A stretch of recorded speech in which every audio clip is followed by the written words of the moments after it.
Oh boy, we got something special here today. We have the Blade X from DarkFlash. Now, this is not your typical standard case, as you can see. There are multiple pieces in the process of building this PC and assembling the case kind of simultaneously. So this is going to be a very interesting build.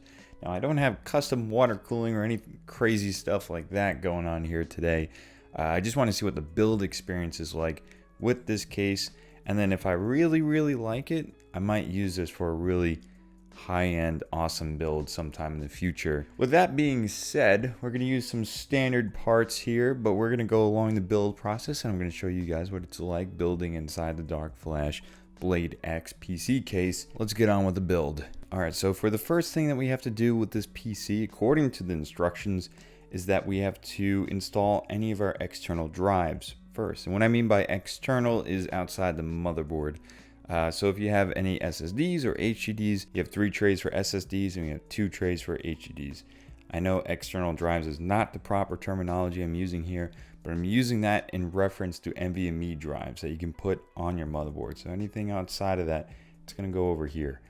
We also have plenty of rubber grommets here to route cables, which is nice to see. So this is the first thing we have to do, and these are simple pop and slides.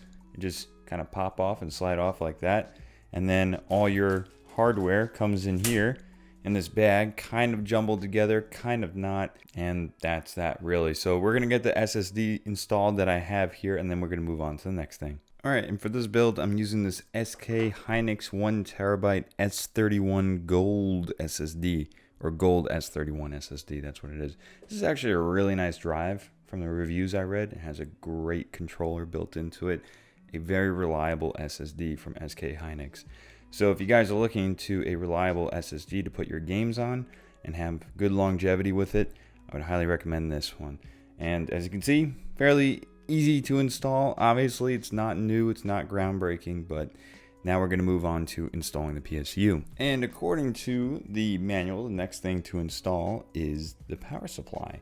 So the power supply gets installed into this shield-like thing, and it looks like you can actually install a second one over here or go on either side with the PSU. So I'm just going to go with one that's left open over here. And obviously you want to face it fan up since there's no grill over here. You'll see that there's 2 little slots over here, and that's for this overhang sort of thing, if you want to call that, for this bracket to get screwed into place, and it's adjustable. That's why it's slotted, so that way you can adjust to the length of the PSU that you'd be using. So you just screw that in, and that's the end of this step. And then we'll move on to the next thing. All right, now we're moving on to motherboard installation. So to do that, the first thing we need to do is flip the case as is right now over onto this side with the SSDs. And we need to unscrew all of these knobs here.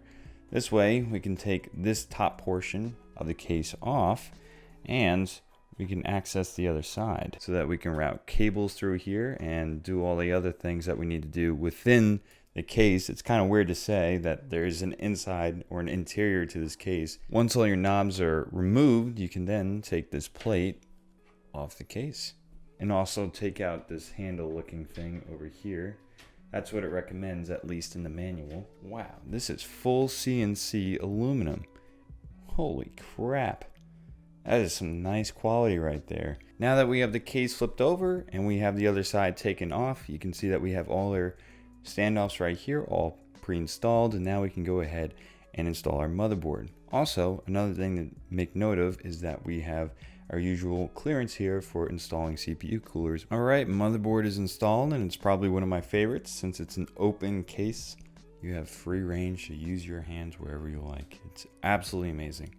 Now, the manual says to install the GPU bracket next. But what I'm going to do actually is install the CPU cooler first. Now, if I was using water cooling and I was just mounting a little block over here, that would be fine, but I'm using the Ninja 5 from Scythe. Now, this thing is an absolute beast, and you might be saying, well, why the heck are you going with that instead of water cooling for this build? Well, I would like to do custom water cooling for this build in the future. However, a 360 rad would look best up top over here, and I don't have any 360 rads. And also, the sheer size of this cooler actually has a lot of passive cooling capability and runs at a very low RPM for the fan, so it's very low noise. And with the test bench that's wide open, there's no noise insulation. So I'm going to have as much passive cooling as I can get my hands on. So this is going to be the best option for me right now. And I've also wanted to see what this thing looks like in person.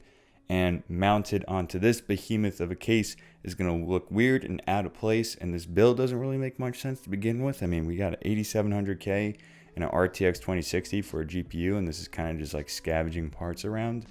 But it's going to look awesome in its own weird, unique way. All right, that's one behemoth installed. This was a very fast and very easy installation.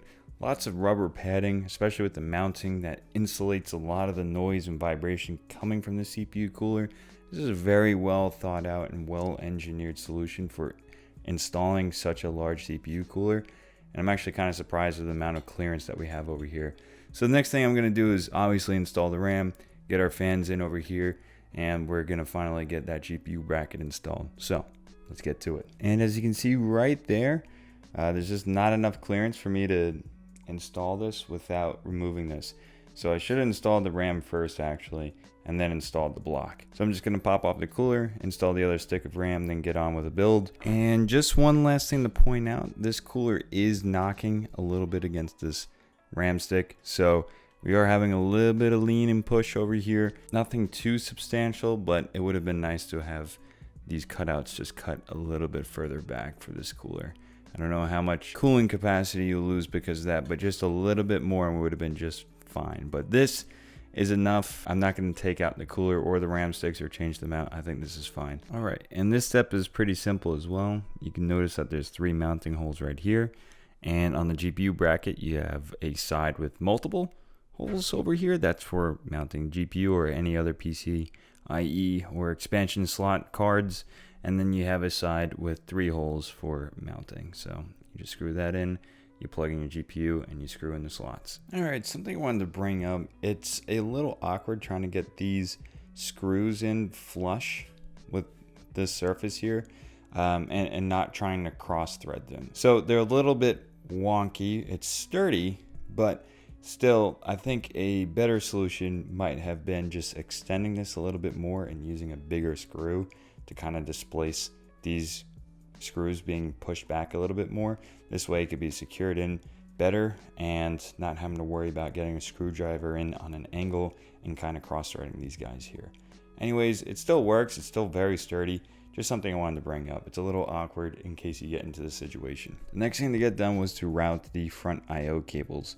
And as you can see here, I have them popping out of this rubber grommet over here, and I kind of snaked them underneath the motherboard. And I was happy to do this because there's no rubber grommets or entryways for cables over here. So instead of draping the cables across here and looking really ugly, I actually managed to get them underneath here, which I'm very happy about, that there's enough clearance for that. However, I would have liked to have seen some cable clearance here built into the case and not having to snake them underneath the motherboard like so. All right, and the next thing to do is to screw in our first handlebar, I guess. They call it aluminum stick in the manual. I'm gonna call it a handlebar, so we all have fun names for this.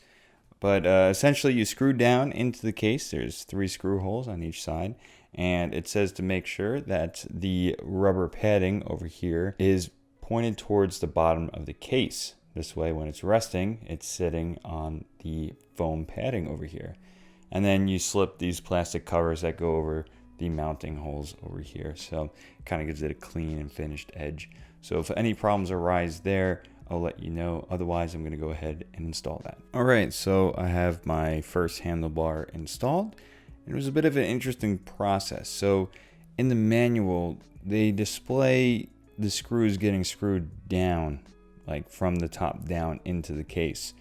And I found it easier to actually screw it from the back of the case into the handle. There's even like these little dips and divots into the back of the case that allow the flat head of the screw to rest. So it seems intuitive to screw it from the back of the case into the handlebar. Anyways, I was able to do this side with all 3 going from the back of the case to the handlebar.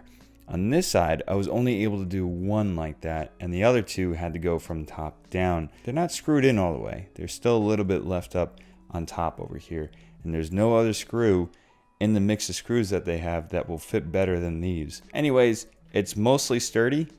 It's in, it works, so I guess that's the most important thing. Anyways, I'm gonna continue on. All right, so for these plastic cover-ups, all you have to do is just pop them over the little plate, the mounting plate, and they'll stay in place just like that. And then there's 3 holes to screw them into. I think doing all 3 is a little overkill, so I only just did 2 on each side.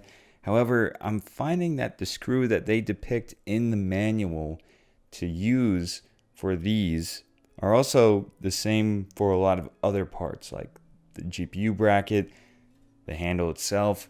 So I'm finding myself rather short on screws that they keep depicting inside the manual. So I'm having to resort to motherboard screws for these. It's a little concerning for a case around this price point, which I believe is $350. I'm going off the top of my head here.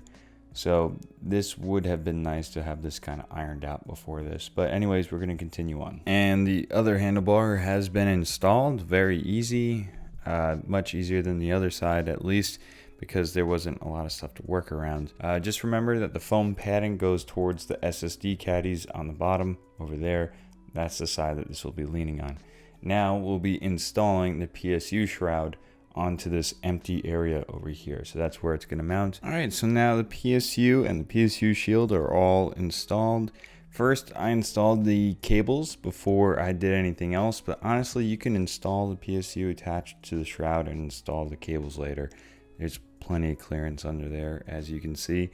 And also you can make use of those rubber grommets over there. So plenty of hand clearance. That's pretty well thought out, actually. As far as the PSU goes, it was actually originally mounted to the top, and I didn't want a power cable trailing from the top of the case. Now, if this case was laying horizontally, yeah, it doesn't matter which side it's on. So that's why you have the option of both sides. Mounting the shroud was actually pretty easy. First, I screwed in over here, attaching it to the plate. Then I screwed in the top of the shroud to the handlebar.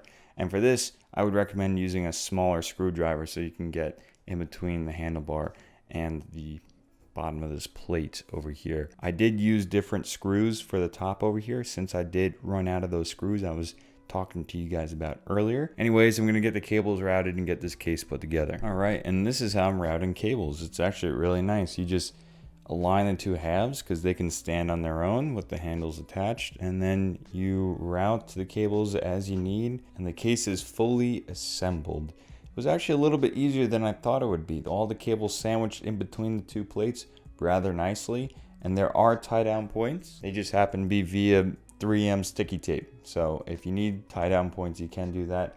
I ended up not using any. It does look a little blank over here. There's a lot of dead space, so obviously this is meant for water cooling. However, like I said, this is all subject to change in the future. In terms of quality, the case is absolutely fantastic. I mean, this is like a $350, $400 case, and the price and parts alone is going to be a lot because there's a lot of CNC aluminum in here, and that coupled with import tax is just a lot. So there's a lot of money here just in terms of materials. The instructions are fairly well laid out. The only problem is that the screws are all jumbled together and it's hard to figure out which screw is going where. Even though there was one type of screw that was getting used a lot for assembling this case, there wasn't enough of them. And sometimes I felt like that screw was a little inadequate for certain situations. However, the case came out pretty sturdy. This isn't really an opinion piece, because if you want to spend $350 or $400, this is a very specific case. This is not trying to really compete with other cases. It's not in that kind of price range where it's competitive. This is definitely a unique case, and I definitely want to use it again for a more high-end build, hopefully in the future. But this is what it looks like built, and I'm very happy with it. And of course, I'm going to give you guys some B-roll.